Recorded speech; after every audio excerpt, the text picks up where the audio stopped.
Tidak ada hal ganjil yang tampak pada diri Ananda Fitria Mahmud alias Nanda alias Vivi. Dia sama saja dengan remaja kebanyakan. Hari-harinya dipenuhi dengan kegiatan di sekolah di kota Jakarta.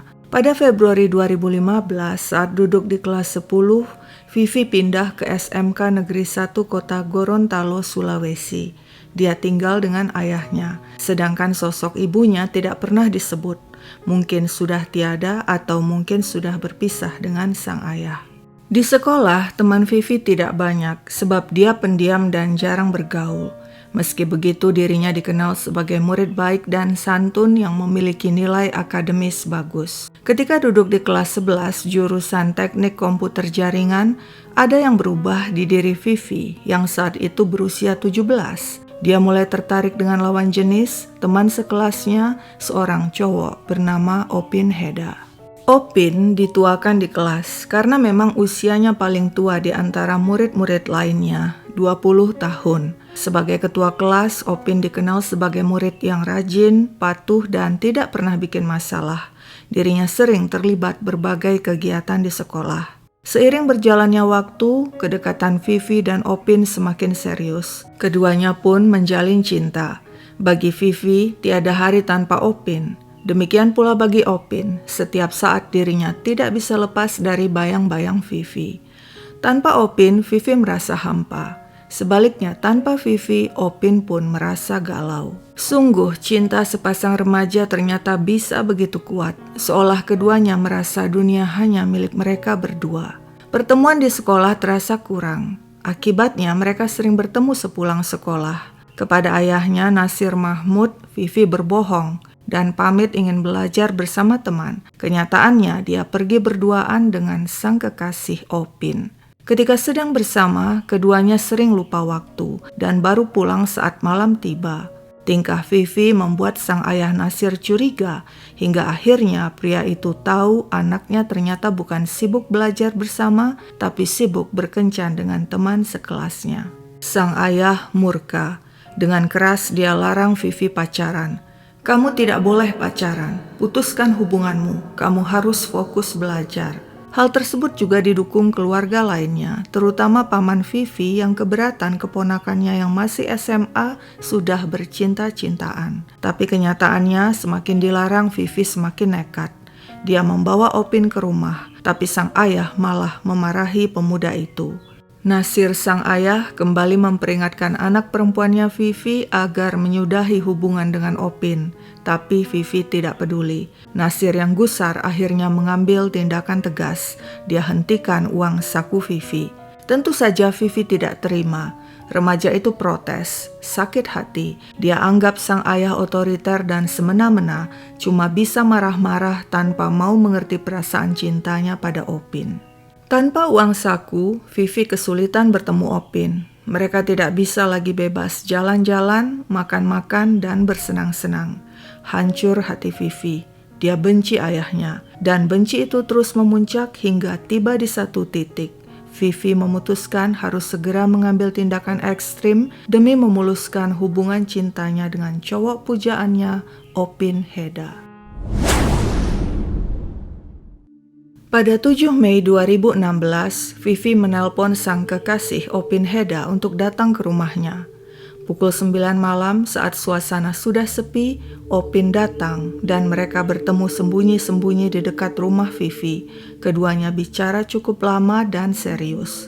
Setelah itu, Opin pulang. Beberapa jam kemudian, tepatnya pukul 2 dini hari, sudah memasuki 8 Mei, Opin berjalan kaki kembali mendatangi rumah sang kekasih Vivi. Setiba di tujuan, Opin mengirim pesan BBM kepada Vivi. "Aku sudah di dekat rumahmu." Vivi membalas, "Ambil kunci di ventilasi pintu, terus kamu masuk dan sembunyi di balik sofa. Selanjutnya, tunggu perintah dariku." Opin menuruti. Dia ambil kunci yang sudah disiapkan Vivi di atas ventilasi pintu, lalu perlahan membuka pintu. Ruangan gelap dan senyap. Perlahan Opin melangkah masuk dan bersembunyi di balik sofa di ruang tamu. Tak lama kemudian terdengar suara langkah kaki. Dari balik sofa, Opin melihat Vivi menuju kamar mandi. Sekeluar dari kamar mandi, Vivi memberi kode agar Opin mengikutinya masuk ke sebuah kamar. Bagai boneka marionet, Opin menuruti. Di dalam kamar, keduanya berembuk. "Kamu yang harus melakukannya," kata Vivi. Opin yang ragu menolak. "Kamu saja." Vivi menggeleng. "Aku nggak bisa, nggak kuat." Vivi terus mendesak agar Opin melakukannya demi kebersamaan mereka, demi cinta mereka. Vivi lalu memberikan sebilah pisau dapur yang sudah diasah kepada Opin. Tapi Opin menyodorkan pisau itu kembali ke Vivi. Saling menyodorkan pisau sempat terjadi beberapa kali, hingga akhirnya Opin mengalah dan menerima pisau itu. Keduanya melangkah keluar kamar menuju kamar tidur lainnya. Perlahan Vivi membuka pintu kamar tidur itu dan melangkah masuk bersama Opin. Di atas tempat tidur tampak seorang pria tua tengah terlelap. Pria itu adalah Nasir Mahmud, ayah Vivi. Vivi menutup pintu kamar, lantas mengambil bantal dan langsung membekap wajah ayahnya. Seketika Nasir terbangun, meronta-ronta dan berteriak. Tanpa membuang waktu, Opin langsung beraksi dan menikam leher Nasir berkali-kali dengan pisau di genggamannya. Nasir yang malang melawan sekuat tenaga, meronta-ronta bikin gerakan Opin terganggu sehingga pisau di genggamannya mengenai lengan Vivi yang seketika terluka dan berdarah. Sementara itu, Tante Vivi yang juga tinggal di rumah itu terbangun mendengar suara ribut-ribut di kamar tidur Nasir. Dia bergegas menuju kamar. "Ada apa?" tanya si Tante sambil berusaha membuka pintu. Tapi pada saat yang sama, Vivi langsung menahan pintu dari dalam dan menguncinya. Si Tante yang yakin ada sesuatu yang tidak beres, terus menggedor-gedor pintu kamar. Buka pintu." Tapi Vivi dan Opin tidak menjawab. Panik, si Tante segera keluar rumah minta tolong tetangga. Tetangga yang khawatir telah terjadi perampokan segera memanggil polisi. Ketika polisi tiba, pintu kamar yang terkunci pun didobrak. Betapa terkejut mereka melihat Nasir Mahmud tewas bersimbah darah. Sementara itu di lantai, Vivi dan seorang pemuda terkapar. Apa yang sebenarnya terjadi? Apakah telah terjadi aksi perampokan yang berakhir dengan terbunuhnya 3 orang? Ketika polisi memeriksa lebih lanjut, mereka menemukan Vivi dan pemuda yang terkapar di lantai ternyata masih hidup. Pemuda itu adalah Opin Heda, pacar Vivi. Benar-benar aneh. Mengapa dini hari si pemuda ada di rumah Vivi, tepatnya di kamar tidur ayah Vivi? Jasad Nasir Mahmud dievakuasi untuk diotopsi. Demikian pula Vivi yang terluka di bagian lengan segera dibawa ke rumah sakit Bunda untuk mendapatkan perawatan. Opin Heda yang kondisinya baik-baik saja digiring ke Mapolres Gorontalo Kota untuk diinterogasi. Pemuda berusia 20 tahun itu gelagapan. Dia mengaku dirinya telah menusuk Nasir, ayah Vivi. Hal itu dilakukannya atas permintaan dan perintah Vivi yang marah ayahnya menentang hubungan cinta mereka. Karena panik aksi mereka ketahuan, keduanya pura-pura mati ketika pintu didobrak polisi. Sementara itu Vivi saat diinterogasi menyampaikan keterangan berbelit-belit. Dia bahkan berkelit dan memberi berbagai alasan termasuk tentang dirinya yang tertekan akibat mendapat tekanan keras dari ayah dan pamannya. Polisi menemukan bukti-bukti kuat bahwa Vivi dan Opin adalah pelaku pembunuhan.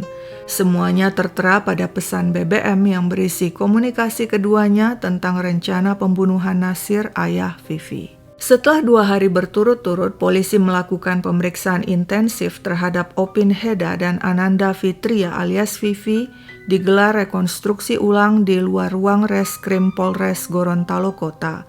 Rekonstruksi berlangsung emosional. Ratusan anggota keluarga korban Nasir Mahmud ikut menyaksikan jalannya rekonstruksi. Saat itu suasana sempat tegang. Puluhan anggota keluarga Nasir Mahmud yang marah berusaha mendekat. Ada yang berteriak histeris, bahkan ada yang mencoba melayangkan pukulan ke arah pelaku. "Bukan manusia kau, pembunuh kau," teriak keluarga Nasir Mahmud yang menuntut agar pelaku dihukum mati. Tidak ada salahnya bapaknya sayang sama dia, dia kurang ajar begitu. Ini pembunuhan. Dari segi agama saya terima, itu saya ikhlas. Tapi perbuatan adalah pembunuhan sadis.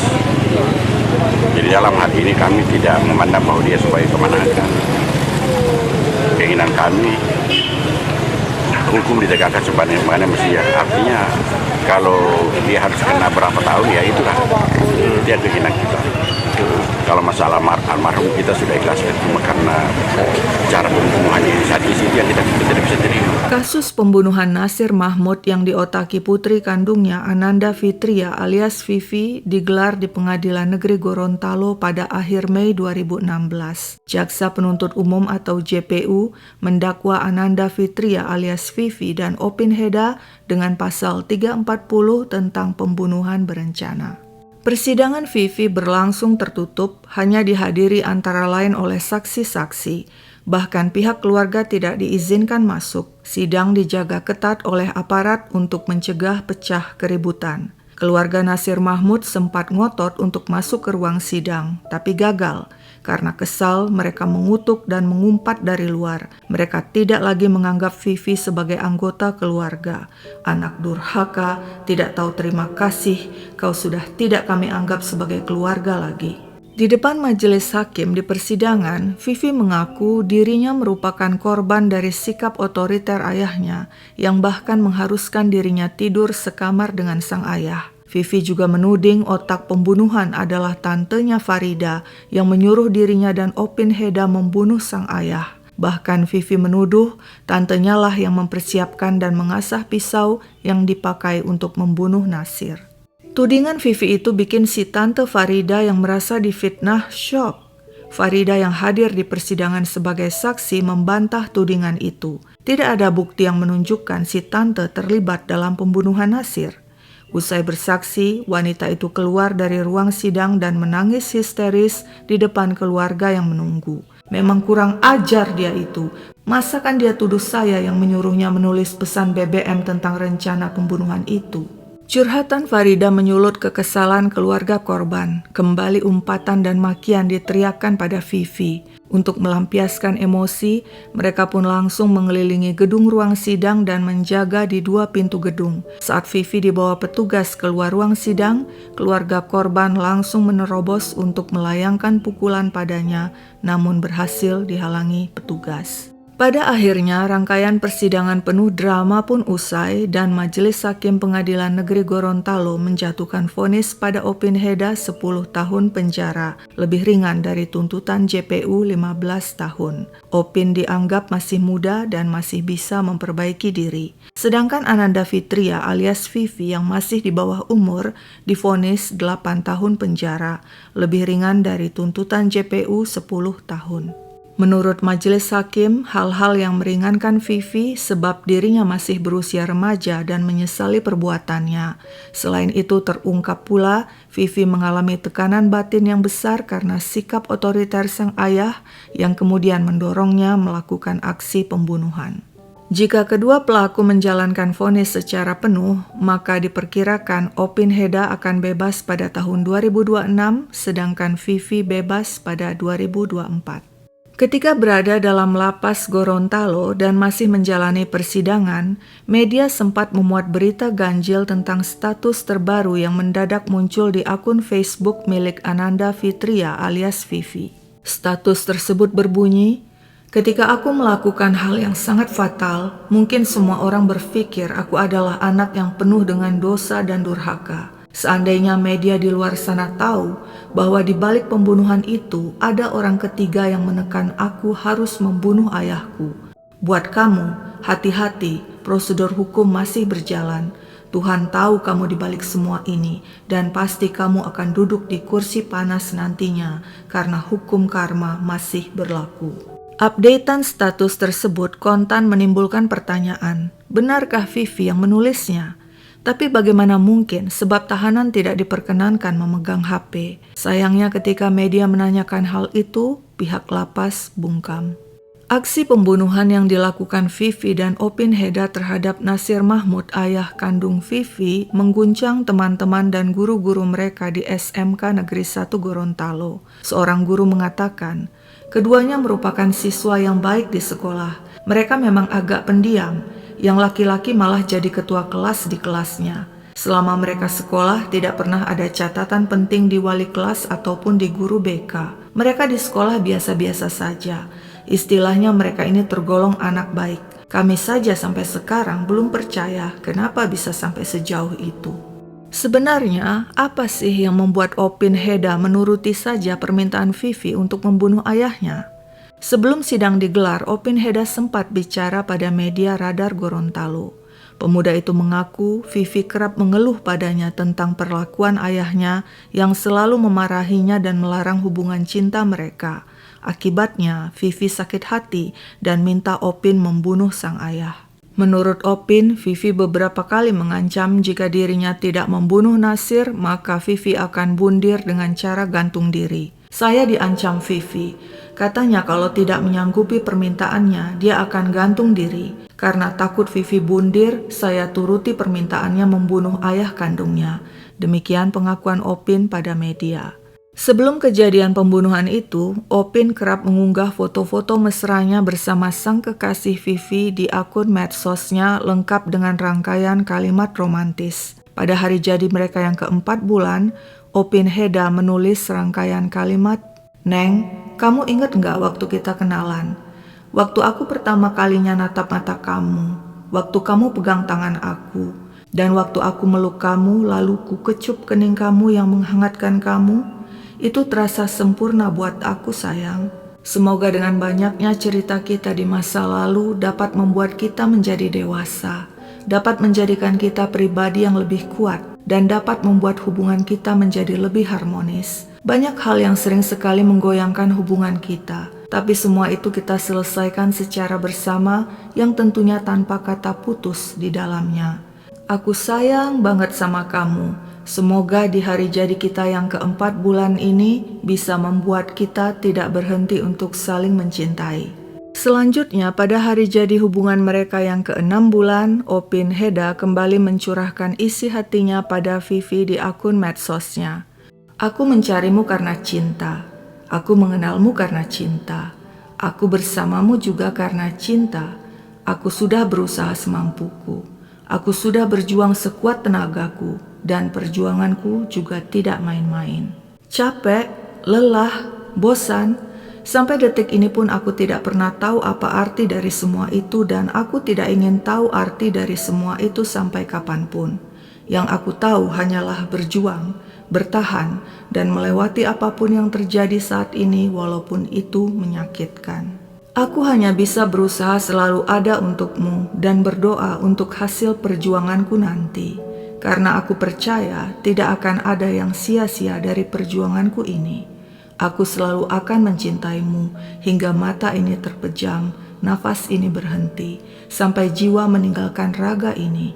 Kamu akan selalu ada di dalam hatiku dan di setiap embusan nafas dan doaku. Aku selalu berdoa kepada Tuhan. Tuhan, lindungi hubungan kami dari wanita dan pria-pria nakal. Lindungi hubungan kami dari masa lalu yang mencoba mengobrak-abrik keadaan kami. Pelihara hubungan kami dengan kedewasaan dan pikiran yang positif. Tuhan, jaga pandangannya saat jauh dariku. Aku mencintainya. Jangan pisahkan kami. Amin. Siapa sangka, cinta ABG ternyata bisa begitu mendalam dan sangat berbahaya. Sekian dulu ceritaku, sampai jumpa kapan-kapan.